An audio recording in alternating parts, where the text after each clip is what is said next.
I have a very interesting life. I have only seen my periods 3 times this year.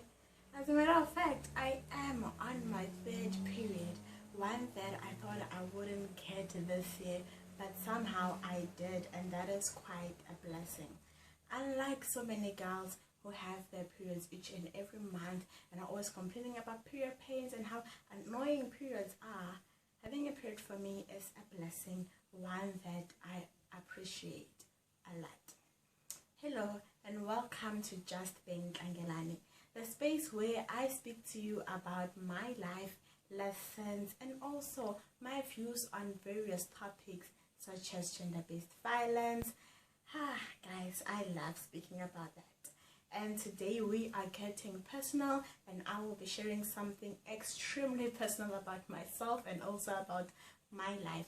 But before that, I need to tell you something. I am selling airtime, guys. Don't laugh, no joke, this is extremely serious. I am selling telecom airtime, and if you need some telecom airtime, just holler at me and I will send it to you. You can contact me through my social media platforms, and the links to each and every account that I have will be on the description box, so you check that out. Now let us get into the business of today. I had my first period when I was 12 years old, going on 13, and I was so excited to have my very first period because I felt like a late bloomer because my classmates at the time were already having their periods. So I was excited. It was normal. You know, the first one, there's not really any period pains. I had no period pains whatsoever, and it was an amazing experience. And that was 2013. Now, around October, I missed my period for the very first time. And little did I know that it would be the beginning of this journey of missing periods almost all the damn time. So from 2013 up until around 2014, I knew that each and every October I would not get a period. But in 2014, October, November, December, and then it overlapped to 2015, January, I didn't have my period. And that was so awkward because I know that I miss periods, but not like this. But in February, I had the period, so I thought, oh, okay, that's weird, but okay, it's fine. Then 2016, after varsity, an amazing year, and I was so excited, you know, and that's when I started seeing my period like once every 3 months. So if I have my period in January, that means February and March I won't have it, then I will have it in May. So that's how things were. And it was during that time that I started developing skin tags on my face, and I had dark patches. I think I've always had these dark patches, but that's when I started to see that, oh, some spaces are light, some are dark. And my neck, I also noticed that, oh, my neck is pretty dark. My armpits were starting to get pretty dark. So that's when I started to notice these changes in myself. My friend says I'm always doing this a lot, so it's awkward. That's when I started seeing these changes in myself. And then around 2017 is when I started gaining weight a little bit more. Now I have an apple body shape. I've always had an apple body shape. So I gain fat around my midsection, you know, and also my upper body, basically, like my stomach, my arms, my back. That's where I gain fat. So I started gaining weight. And it was really damaging my self-esteem because I didn't feel beautiful. The clothes that I used to love that would fit me perfectly didn't fit me anymore. And I just felt like, girl, something is wrong. Because you know that in this world that we live in, this something that is, there's a certain body type that is viewed as beautiful. And for a girl like me, I'm not plus size, and I'm also not slender, I'm not curvaceous or anything like that. So where do I fit in terms of beauty in this platform that society has created and also described as beautiful? So I started to hate my body. I started to not like myself. I didn't feel confident. My self-esteem just went down. That was 2017. 2018, July, I missed my period. I was like, same old, same old. But the difference this time is I didn't have a period from July up until December. And that's when I said to my mom, I said, we need to go to a doctor, because right now I know for sure that something is definitely wrong with me. So we went to a doctor, and I wanted a female one because I wasn't ready to open up like that to a man. So went to a female doctor, and I told her everything that was happening to me. And she said, okay, it could be your hormones. It's either they're not balanced or something is going on down there. So we need to check that. So she did a vaginal sauna, and she checked my uterus. And she said the shape of your uterus is fine. The length of your cervix is fine. You have no fibroids or any tumors in your uterus. So everything looks pretty fine to me. We'll just order some blood work, so we'll draw your blood and check your hormonal levels. But in the meantime, I will prescribe some contraceptives so that they will help with your hormones, and you will have your period. If you don't have your period, then I will send you to a specialist so that more tests can be conducted. And I said, okay. So they drew my blood and prescribed this contraceptive pills called Soli. And after a few weeks, the results came back. I think it was a few days. The results came back, and she said that my blood work is fine. She doesn't understand the reason I'm not having my periods, because everything seems okay. But I did take the pills that she had prescribed. And during that time, I had my period, and it was okay. I even started to lose a bit of weight because I had really gained weight by the time I went to the doctor. Guys, my face was like, I had really gained weight. I didn't even recognize myself at some point. So around April, now we're getting personal. Don't tell my parents. I don't trust you. Don't tell my parents. Around April, I was dating this guy, and the reason why I had never thought that maybe I'm pregnant during the entire time I would go for months without seeing my period is because I was celibate, man. I was not doing anything. So I started dating someone, and around April, May, somewhere there, I had my period induced by the pill, and after that I had sex for the first time in a very long time. And after that experience, like the following morning, I was on my period. And that's when I saw that, okay, whatever it is that I have, these pills are not really helping me with it, but they're just masking it. There's something that is deeper that the doctor didn't see. So those pills ended around May. And June, I just said, you know what, let me just listen to my body. Let me see what is happening in my own body. So around July, mid-July, I was worried because I still hadn't had my period.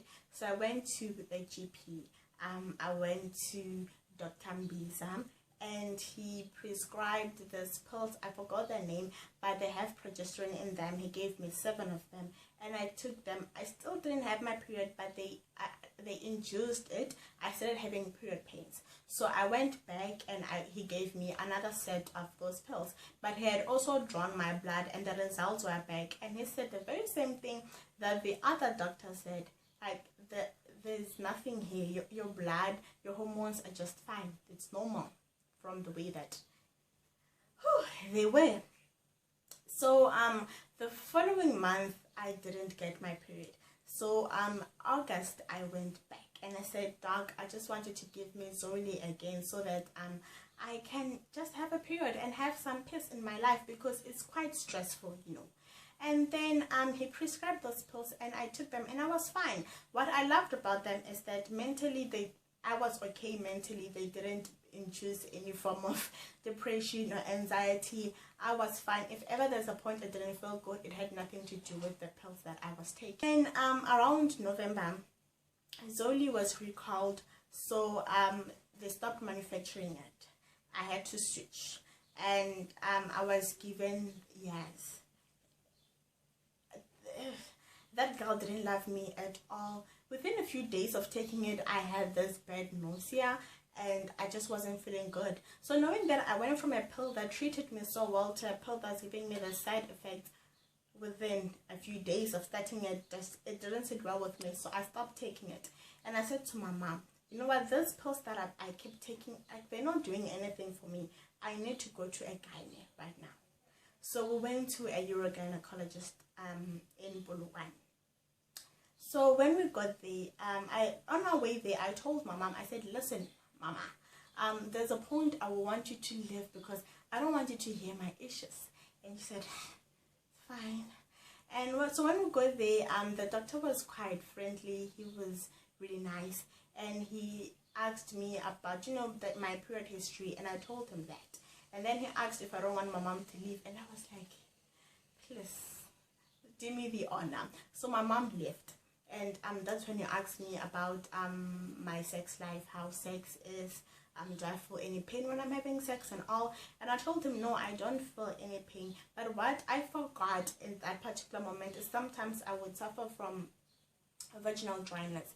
Like the girl could just be dry out of the blue from nowhere. It would just be dry. So we went into the other room and he did a vaginal sauna as well. And he said, you know what, your womb is fine.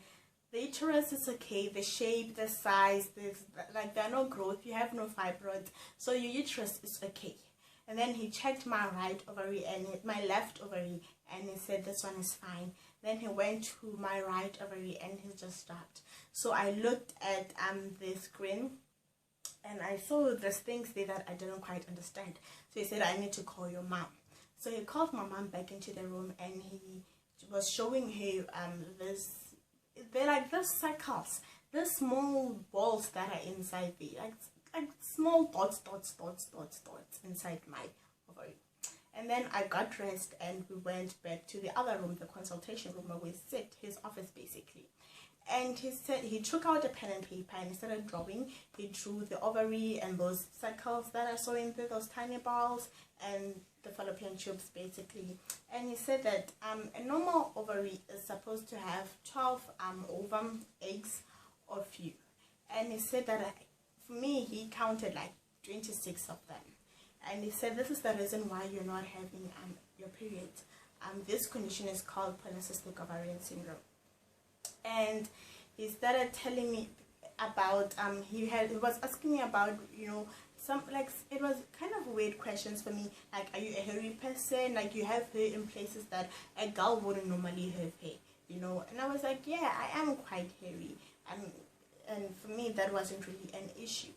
So he said, but your weight is fine. The thing is that with this condition, your hormones are imbalanced, and as a result of that hormonal imbalance, you do not ovulate frequently. So you could have sex, let's say for instance you have unprotected sex for 5 months and you don't fall pregnant, but it happens that on the 6th month you ovulate and boom, you are pregnant. So he said for someone your age who has Polycystic Ovarian Syndrome, one thing that we do is put them on contraceptives because we don't want any surprises in that department. So he said that there are 2 contraceptives that are suitable for someone with my condition, the pill and also Mirena, which is a hormonal IUD. Now I wanted the hormonal IUD because taking the pill each and every day is sort of exhausting. Sometimes you forget, but my mom was like, no, we'll take the pill because I guess you didn't want me to have things inside of me at such a young age. Imagine being diagnosed with such a condition at 21. And he said to me, don't worry, you will have kids. If it takes time, because sometimes it does, then we will give you some medication and you will have children. So I asked him, if this is a hormonal imbalance condition, why is it that the other doctors couldn't pin it out? So he said that most doctors don't know what to look out for. And it made sense because I was going to GPs. So GPs may not know everything. They may not know each and every condition that exists in this world. So it kind of made sense to me. So Polycystic Ovarian Syndrome is a hormonal imbalance disorder. And the thing with PCOS is that it affects more than just the ovaries. So it's not just about you not having kids or you being able to have kids, but there are so many hormones involved in it. We have insulin levels, cortisol, DHEA, and then your sex hormones, your estrogen, progesterone. And now with PCOS, a woman with PCOS has excess androgens, and these are male hormones. So that's why women with PCOS are often hairy. With me, for instance, I'm a very hairy person, and I'm starting to develop this hair on my face. And the thing is, it's beard-like kind of hair. So I do have hair here, somewhere here. It's just starting to develop, grow out and all. And another thing with PCOS is because you don't ovulate often, you don't see your periods often, chances are you may be infertile. So with PCOS, it's so tricky because some women just have babies, they don't struggle at all to fall pregnant. Some women struggle to fall pregnant, but they eventually fall pregnant, and some women do not fall pregnant at all.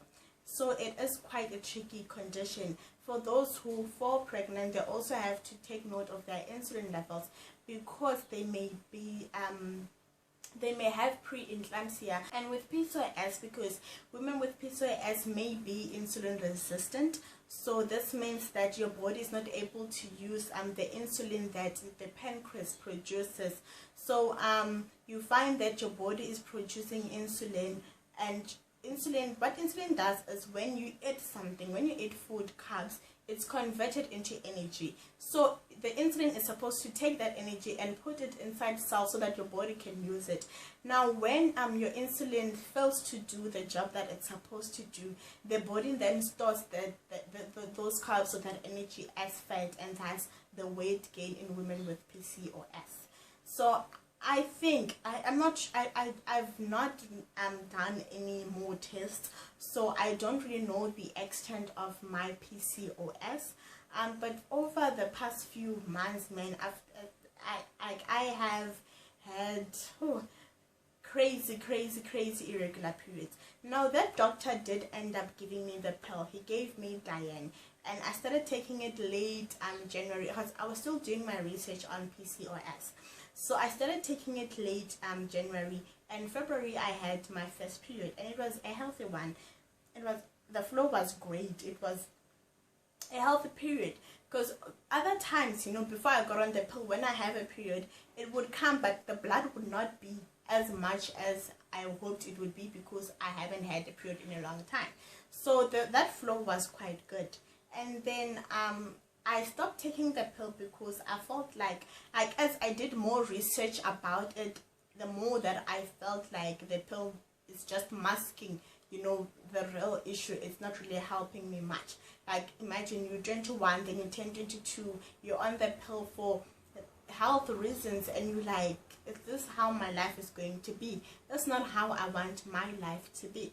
So in June again, I had my second period of the year. And it was just okay, but it wasn't a healthy one. So I wasn't expecting to have another period. So when I had this current one, I was like, girl, God is great, so I'm quite excited about this one.